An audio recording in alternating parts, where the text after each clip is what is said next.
un cas concret qui est à la place de mon collègue Pierre Rossler, qui a suivi ce chantier pour l'ADEME et qui n'a pas pu venir présenter aujourd'hui. Donc, je présente à sa place.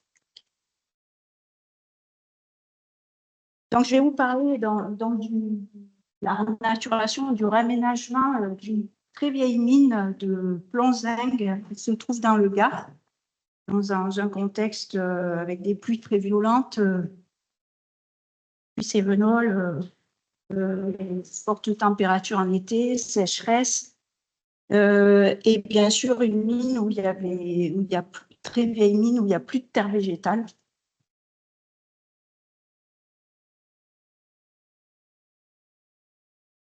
Okay. Donc, c'est une mine qui se trouve en fait à côté de Ganges. Elle a été exploitée donc jusqu'en 1914, de 1875 avec une interruption et jusqu'à 1914. C'est la plus ancienne exploitation de zinc de France, donc exploitée à l'époque pour notamment les barres en zinc. Donc, plus d'exploitants, exploitants défaillants.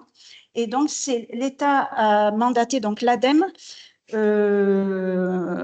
pour mettre en sécurité ce site minier.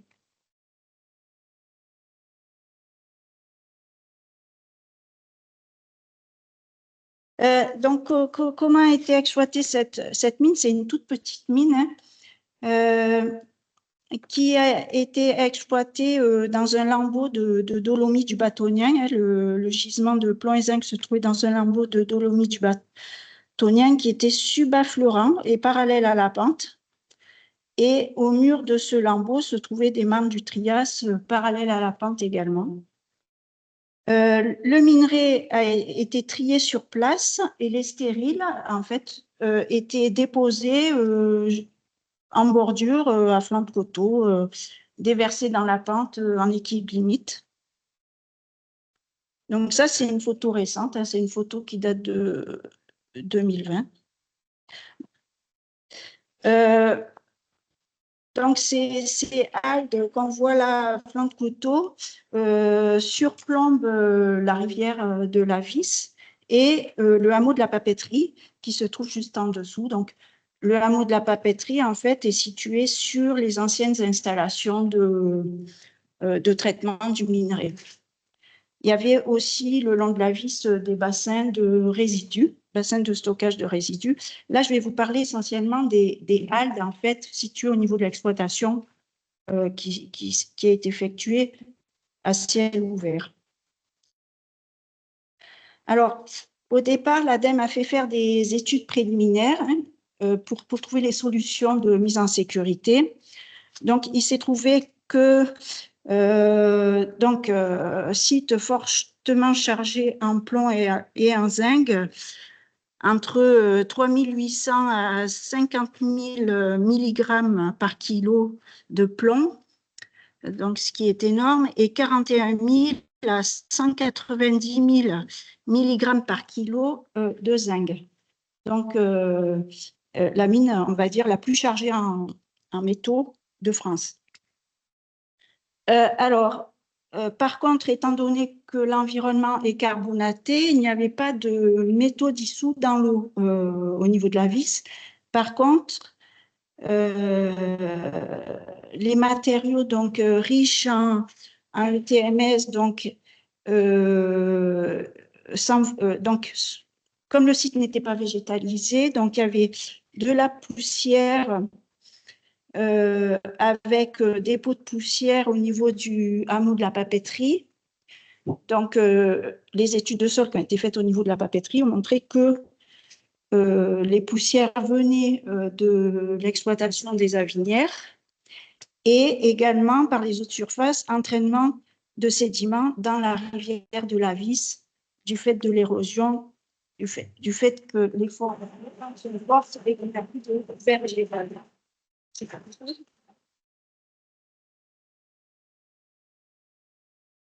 Je ne touche plus rien par le bouton. L'écran, okay. À distance, ça marche. Non, c'est bon. Non, je vois bien. Alors, je pense qu'on a un problème sur le HDMI. Si, c'est bon, il y a un petit retard. Il y a un petit retard. Là. Continue. Continue à l'écran. Vas-y, continue.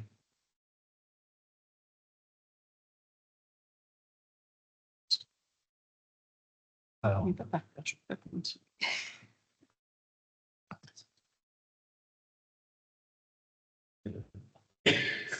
Oui, c'est dans le département du Gard. Vous pouvez poser des questions pour me mener, si vous voulez. le projet toujours pas. Là, c'est un problème.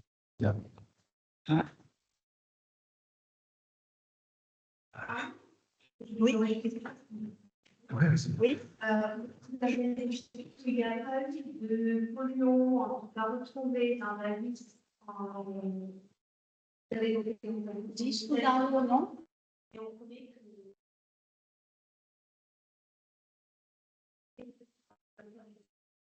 que dans la région.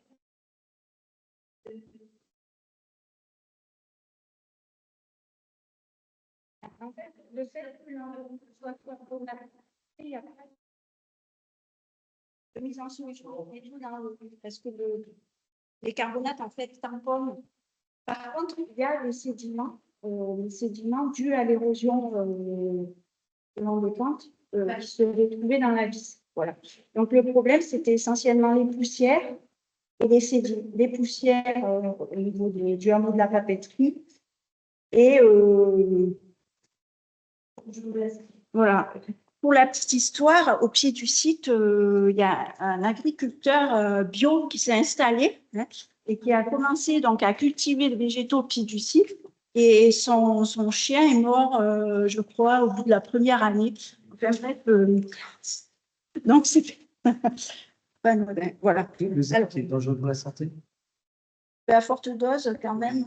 Forte dose. Et le plomb aussi. Donc, les constats sur le terrain, donc, les déblais miniers, les haldes, ont été déversés selon des pentes d'équilibre limite, donc 35 degrés, hein, en moyenne 35 à 37 degrés. Érosion très forte, hein, non maîtrisée, pas de gestion des eaux, donc avec entraînement de fines, la végétation, vous voyez, en 100 ans, la végétation ne s'est pas installée toute seule sur ce site-là. Elle ne s'est pas installée non plus aussi à cause de l'érosion, mais aussi à cause de la forte concentration en métaux dans les sols, hein, enfin, dans les haldes. Substrat avec de très faibles teneurs en matière organique et en éléments nutritifs, donc très très pauvres. Et bon, point positif, malgré le contexte géologique, il n'y avait pas de problème de stabilité en grain. On aurait pu penser que l'ensemble allait glisser sur les mains du Trias, mais non, il n'y a pas eu de signe. Il y avait au moins ça de positif. Alors, les solutions qu'il a fallu adopter, déjà, c'était de confiner, de bloquer les fines sur place, en fait.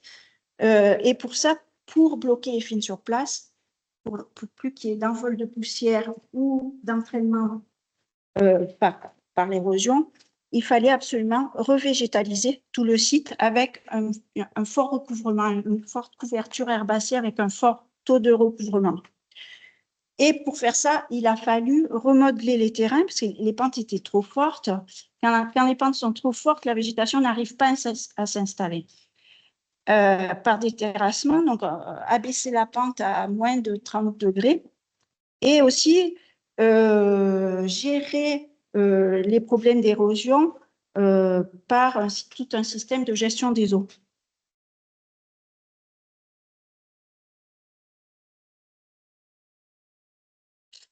Alors, étant donné qu'il y avait beaucoup de métaux dans les matériaux, l'ADEME a fait appel à une assistance à maîtrise d'ouvrage, c'est l'entreprise Fertilinov, qui a proposé de faire de la phytostabilisation. Alors, qu'est-ce que c'est que la phytostabilisation? En fait, c'est le fait d'implanter une couverture végétale avec des végétaux adaptés des végétaux métallicoles qui sont adaptés à des substrats forts, riches en métaux, de manière donc à limiter l'érosion hydrique éolienne. Il fallait que ce soit des végétaux aussi où les aimants métalliques restent au niveau des racines, mais ne soient pas mobilisés dans le feuillage, puisqu'il ne fallait pas que les métaux aillent dans la chaîne alimentaire. Voilà. Mettre en place cette phytostabilisation pour stimuler l'activité microbienne des sols. Voilà, réduire l'érosion, réguler l'infiltration des eaux et bien sûr, à la fin, participer à l'intégration paysagère. Mais le plus important, c'était de fixer les fines. Alors, Fertilinov là, a commencé à faire des essais en laboratoire. Sur le site, il y avait des végétaux métallicoles qui poussaient naturellement. Hein. Donc, ils ont fait des essais avec plusieurs espèces, avec des espèces métallicoles du site et des espèces du commerce. Et tous les essais ont montré que les espèces du commerce n'arrivaient pas à pousser sur le substrat des avenirs. Et qu'il fallait donc utiliser les espèces métallicoles du site qui étaient adaptées à ce type de milieu riche en métaux. Donc, du coup, la solution, ça a été de dire il va falloir récolter les espèces du site et faire une pépinière sur le site, de manière à pouvoir après revégétaliser le site. Donc, il y a 18 espèces végétales autochtones qui ont été testées en laboratoire. Et ils ont aussi identifié sur le site différents micro-organismes symbiotiques qui ont aussi été récoltés. 10 espèces ont été retenues, dont 3 familles de légumineuses. Donc, les espèces qui ont été retenues, c'est celles qui n'accumulaient pas les métaux dans les feuilles et les tiges.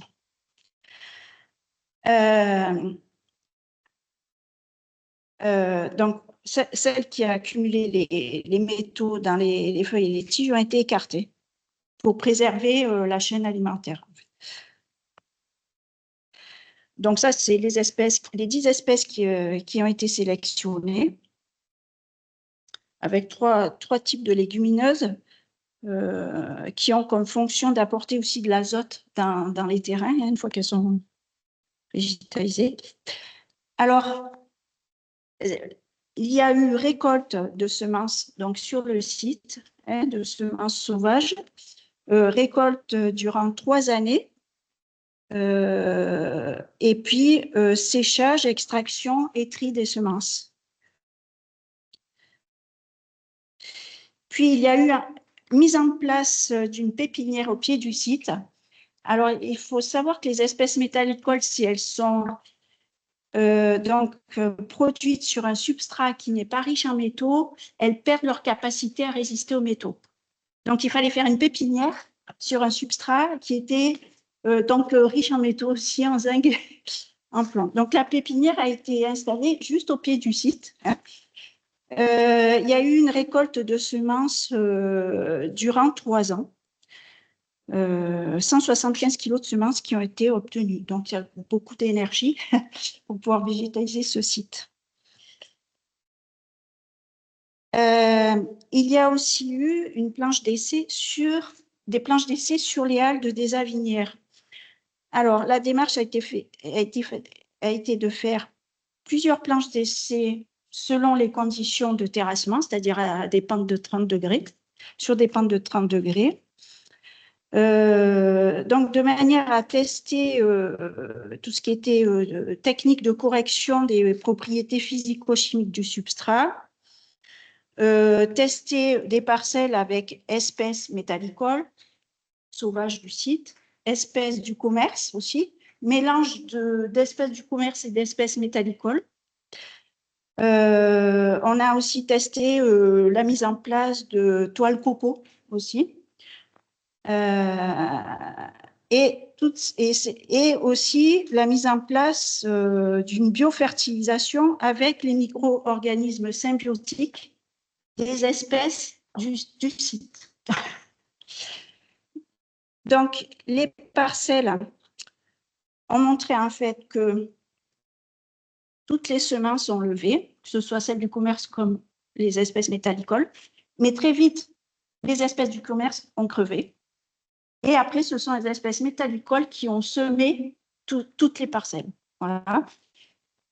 On s'est rendu compte aussi qu'avec la toile coco, on avait un meilleur résultat que sans toile coco. Et on s'est aussi rendu compte qu'il fallait mieux aussi arroser, étant donné qu'on est un climat méditerranéen, et étant donné qu'il avait fallu 3 ans pour faire une pépinière, en fait, le maître d'ouvrage ne voulait pas qu'après ça, suite à la sécheresse, la végétation crève après des périodes de sécheresse. Donc, l'arrosage il a fallu mettre de l'arrosage. Donc, les conclusions, ça a été effectivement, il fallait corriger les propriétés physico-chimiques du sol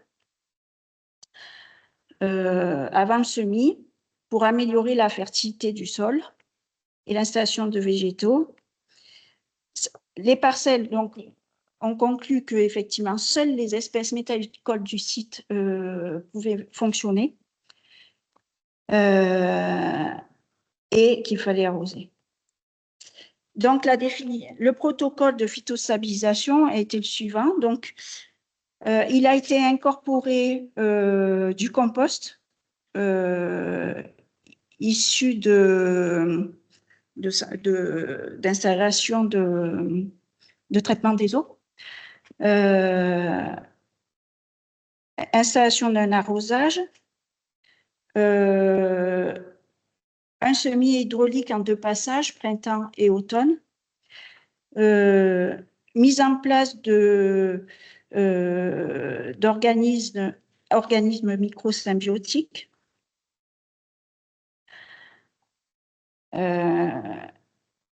et après, pendant 2 ans, donc suivi du site. Alors, suite à tous ces essais, donc il y a eu les travaux de terrassement. Donc, les travaux de terrassement, donc l'objectif, c'était d'abaisser la pente, sinon la végétation n'arrive pas à prendre, puisqu'il y a trop d'érosion.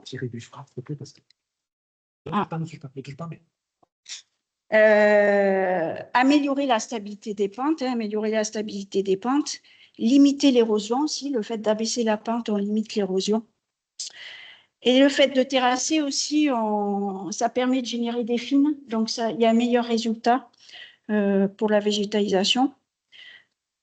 Donc, on a mis des pentes entre 25 et 29 degrés.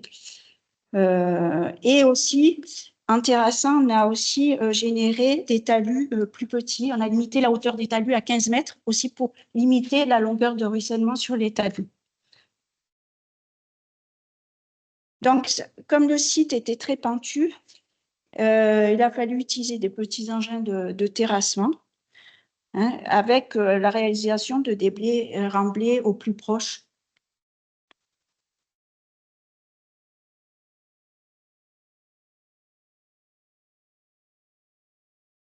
Voilà, ça c'est il a fallu faire une piste pour amener un camion au pied du site parce qu'il y avait aussi un mur à conforter avec béton projeté et ancrage.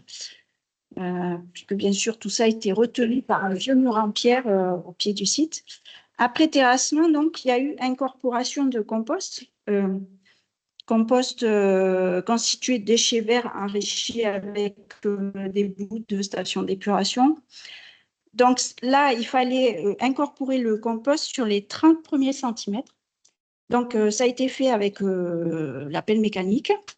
Et pour contrôler la quantité de compost, donc 8% en volume sur 30 cm, donc il y a eu un contrôle interne par l'entreprise de travaux, plus un contrôle extérieur par Fertilinov.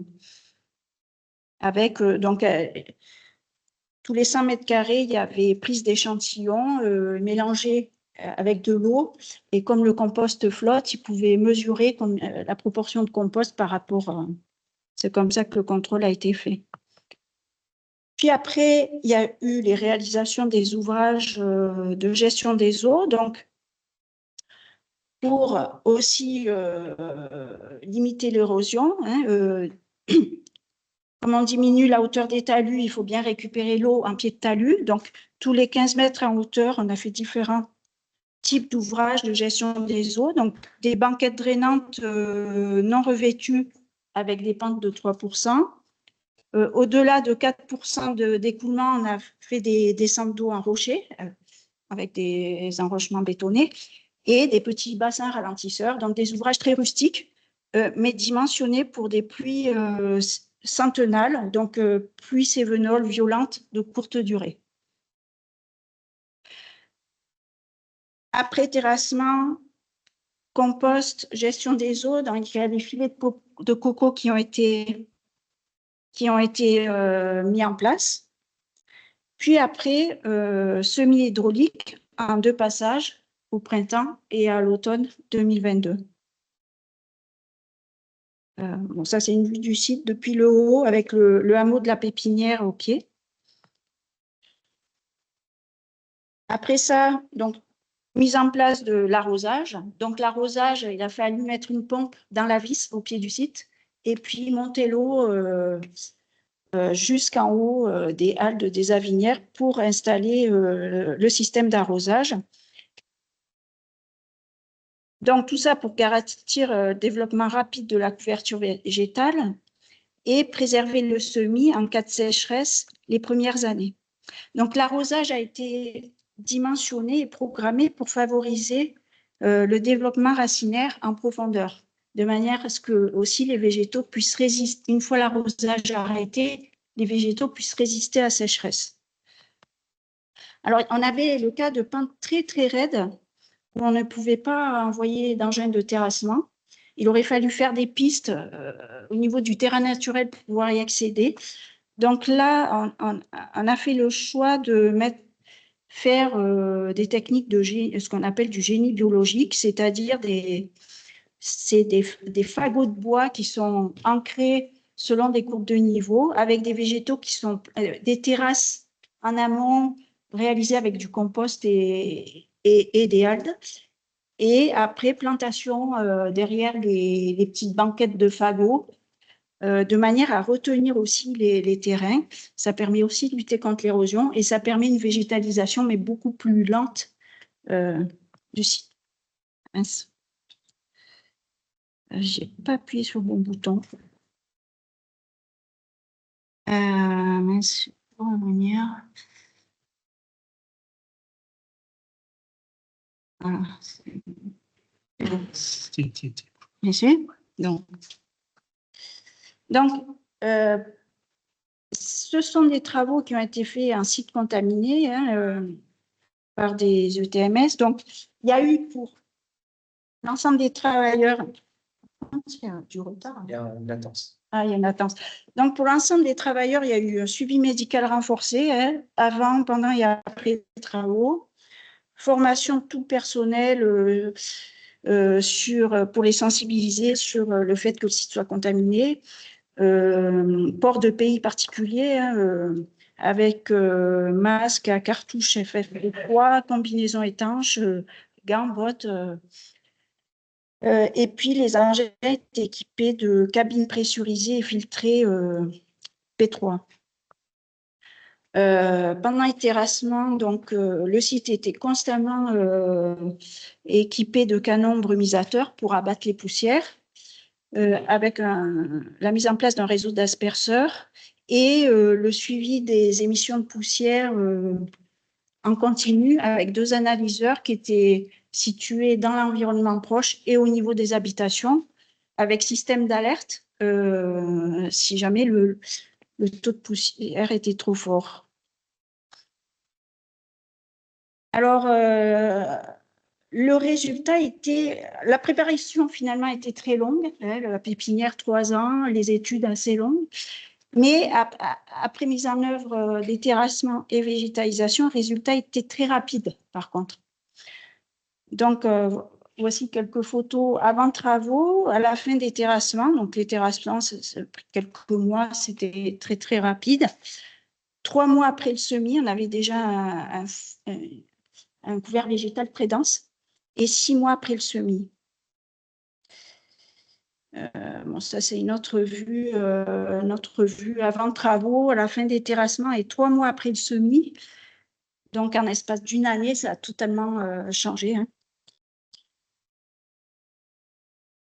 Alors, sur ce site, comme c'est un site riche en métaux, il faut un suivi de la végétation plusieurs années après l'application du couvert végétal parce que on s'est aperçu sur des sites riches en métaux que la végétation pouvait mourir 1 an, 2 ans après. Donc là, c'est important qu'il y ait ce suivi.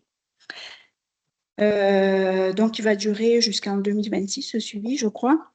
Alors, la première année, en tout cas, le taux de recouvrement était de 65%, assez spectaculaire.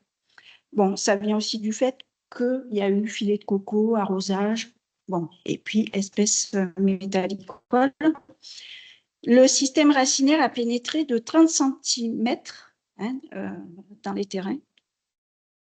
Donc, meilleure résistance à la sécheresse et meilleure lutte contre l'érosion grâce à ça. Suivi de la végétation, donc jusqu'en 2026.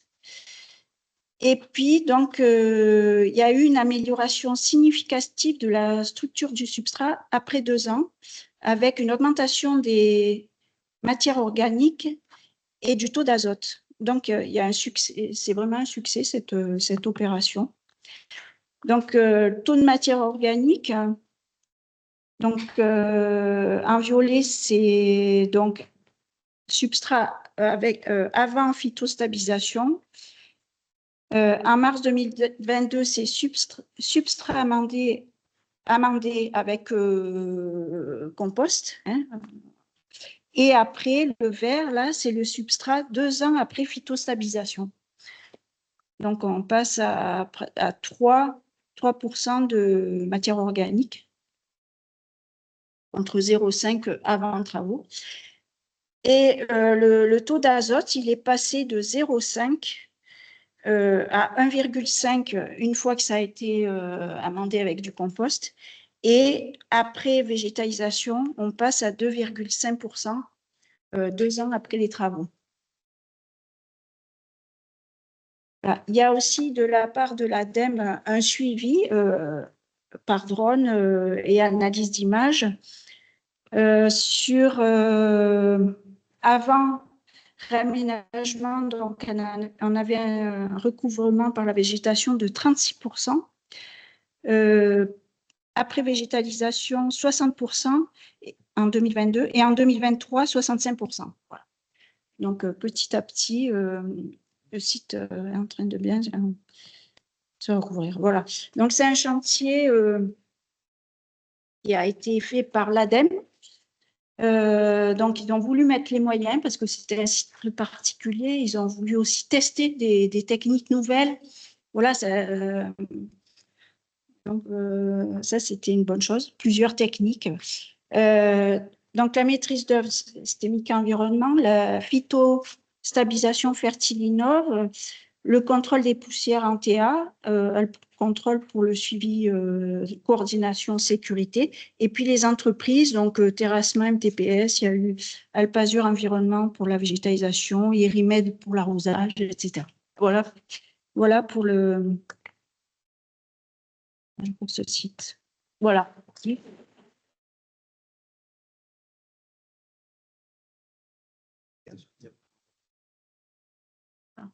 Merci Anne. Des questions dans le fil de discussion dans le fil de discussion, c'est à distance. Que si vous m'entendez, est-ce que dans l'auditoire en distance, vous êtes 18, hein, comme au départ, est-ce qu'il y aurait une question? N'hésitez pas soit à lever la main, prendre la parole directement, écrire dans le fil de conversation. Je regarde le fil de conversation. Apparemment, il n'y a pas de questions écrites. N'hésitez pas. Et dans la salle, peut-être? Jean-Louis. Ah, alors, je n'ai pas les coûts ici. Les ai en vrai, oui, c'est pas. En vrai, mais ça a été très, très cher par rapport à un réaménagement classique, on va dire. Il n'y a pas de problème de métaux comme sur ce site-là. Là, c'est sans commune mesure. Voilà, effectivement, le fait de faire la pépinière aussi, et aussi le fait de multiplier en fait les chances de réussite, comme la toile coco, l'arrosage. C'est des choses qu'on ne fait jamais en mine. En mine, on végétalise avec des espèces sauvages quand même, mais du commerce. Hein. Donc, du coup, c'est moins cher que de prendre des espèces locales, de faire ses essais, de faire une pépinière, etc. Donc, effectivement, ça a coûté beaucoup plus cher, surtout sur une petite surface qu'un site classique.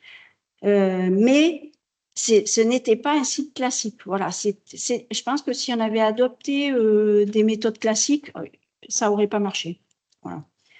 Et de l'ordre de grandeur, c'est quoi? Mais l'ordre de grandeur,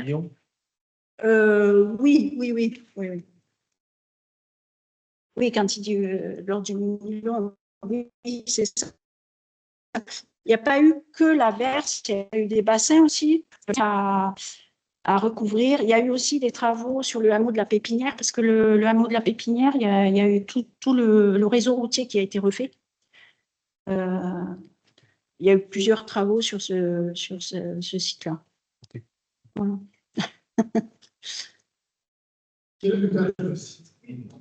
L'usage du site, il n'y a pas d'usage.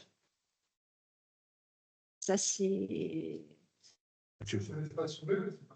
Oui, c'est un espace ouvert. Il n'y a pas de clôture. C'est sur la commune de Saint-Laurent-le-Minier. Il n'y a pas de propriétaire. Alors, je crois qu'il y a eu une restriction d'usage qui est en cours, qui a été déposée auprès de la préfecture, parce que bien sûr, sur un site comme ça, on ne peut pas faire n'importe quoi. Après, on ne peut pas construire de maison, on ne peut pas faire de travaux de terrassement. Donc, il y a eu restriction d'usage déposée auprès de la préfecture. Mais n'importe qui peut aller se promener sur ce site. Ouais. Ça veut dire qu'il y a un panneau de verticaux. Il n'y a pas de chance. Alors, je ne crois pas qu'il y ait de panneau de mémoire. Il n'y a pas de restriction. Il n'y a pas de clôture disant c'est interdit, c'est dangereux, etc. Okay.